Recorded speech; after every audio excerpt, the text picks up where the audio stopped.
वो बहन जी बोली 97 लाख का कर्जा चुका गुरुजी केवल दीप लगाने से शिव का। और आपने जो दीप बताया था, और वो दीप की गणना आज फिर कर रहा हूं इस व्यासपीठ से, फिर बाबा के धाम से। ये मीरा भयंदर की पवित्र भूमि पर अगर वो चरित्र सामने आया है और वो दीदी के माध्यम से अगर बात निकली है, तो उन दीप की गणना फिर बोल रहा हूं इस व्यासपीठ से, फिर वर्णन करूं। जो आपने दीप बताया था, उस दीप के प्रभाव से आज हमारा 97 लाख का कर्जा बाबा ने 3 महीने में चुकाया। कैसे व्यवस्था करी, क्या व्यवस्था करी, ये वही जान।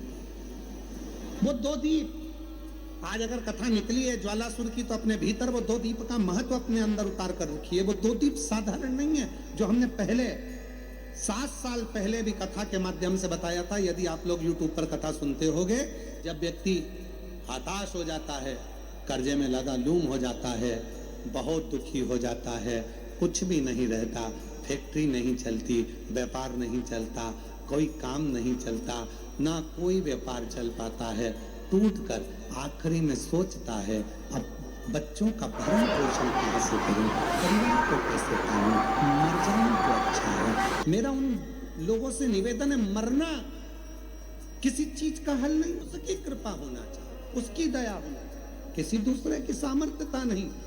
केवल देवता देंगे पल्ला झाड़ कर, और मेरा कुबेर भंडारी देगा छप्पर झाड़ कर, और वो देता है, साधारणता में नहीं देता, थोड़ा बहुत तो देता ही नहीं है। पूरी कथा को देखिए, 10 साल 20 साल 30 साल की कथा निकाल कर देखिए, पूरी कथा की वीडियो आप निकालिए, हर वीडियो में आप देखोगे भगवान ने जिसकी भी गोदी में बच्चा दिया, एक एक तो कम दिया, 2-2 ज्यादा दिया, क्योंकि उसकी रीति है, देता छप्पड़ फाड़ के,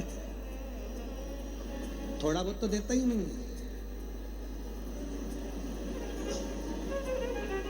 शिव कथा करें, मैं ज्वालासुर को समाप्त नहीं, इसकी बैलेंसिंग करूंगा, और ये ज्योति के रूप में रहेगा। मां शक्ति के पास में भी ज्योति के रूप में, शिव के पास में भी ज्योति के रूप में। इसलिए जब तुम संपूर्ण तरह से हार जाओ, लगे अब कुछ भी नहीं अपने पास में, एकदम खाली हो गए, कुछ भी नहीं बचा, तब बेलपत्र के वृक्ष के नीचे शंकर जी के मंदिर के सम्मुख में 2 दीप लगाना प्रारंभ कर दीजिए।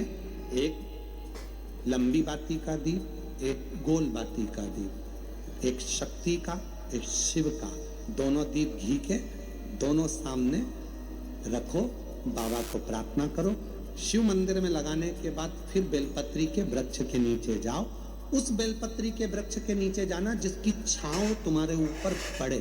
पौधा नहीं, पौधे की छांव नहीं आ पाती अपने ऊपर, पौधा छोटा सा रहता तो उसकी छांव नहीं आती। बेलपत्र के वृक्ष की छांव में बैठकर 2 दीप लगाओ जिसकी छांव है। 2 महीना नियम ले लो, शाम के समय पर दिन भर मेहनत करूंगा, परिश्रम करूंगा, अपने व्यापार को बढ़ाऊंगा, कर्म करूंगा, मेहनत करूंगा, और शाम को प्रदोष काल में मेरे घर का कोई भी व्यक्ति जाएगा, शिव मंदिर में 2 दीप और बेलपत्र के वृक्ष के नीचे 2 दीप लगाएगा।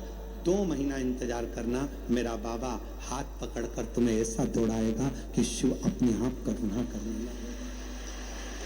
छोड़ता नहीं है शिव। दुनिया में एक दोस्त ऐसा है मेरा देव अधिदेव महादेव, दुनिया में एक मित्र ऐसे हैं मेरे शंकर भगवान, जिन्होंने शंकर को अपना सर्वस्व मान लिया। दुनिया में शिव वो दोस्त हैं, वो मित्र हैं कि संसार के मित्र भले छोड़ दें, पर मेरा महादेव, इसको मारूंगा नहीं, मैं ज्वालासुर को समाप्त नहीं करूंगा, इसको संतुलन में लेकर। संतुलन में करने के लिए भगवान शंकर ने अपनी वापिस नृत्य की मुद्रा को प्रारंभ कर दिया, अपनी नृत्य की मुद्रा।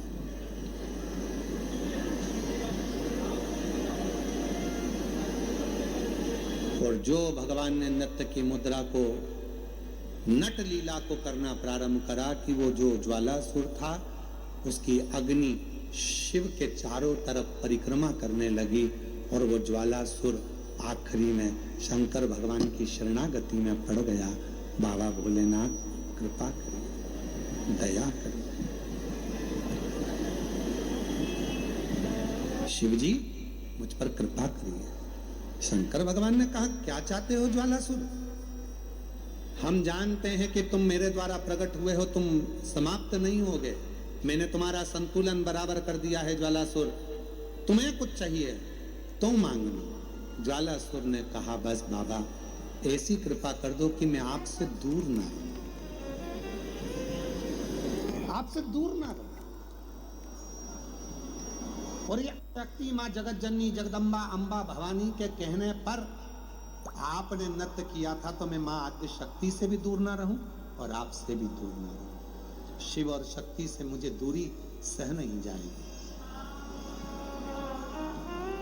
शंकर भगवान ने कहा ठीक है, आज से तुम एक ज्योति प्रकाश के रूप में रहोगे। और शंकर जी कहते हैं पूरी दुनिया में जहां कहीं भी मेरे शिवलिंग की पूजन होगी वहां तुमको ज्योतिर्लिंग के रूप में पूजा जाएगा और शिव ज्योतिर्लिंग के रूप में पूजित हो। शिव ज्योति दो देवता हैं, दो देवी देवता एक ऐसे हैं जहां पर यदि भगवान की मूर्ति भी नहीं होती है तो ज्योति के रूप में उनकी पूजन होती है। देखिए माँ दुर्गा, पार्वती, जगत जननी, अम्बा, जगदम्बा, माँ दुर्गा एक ऐसी हैं जिनकी मूर्ति भी नहीं होती है तो ज्योति के रूप में उनकी पूजन हो जाती है। वो ज्योति के स्वरूप में पूजा जाती है, ज्योति के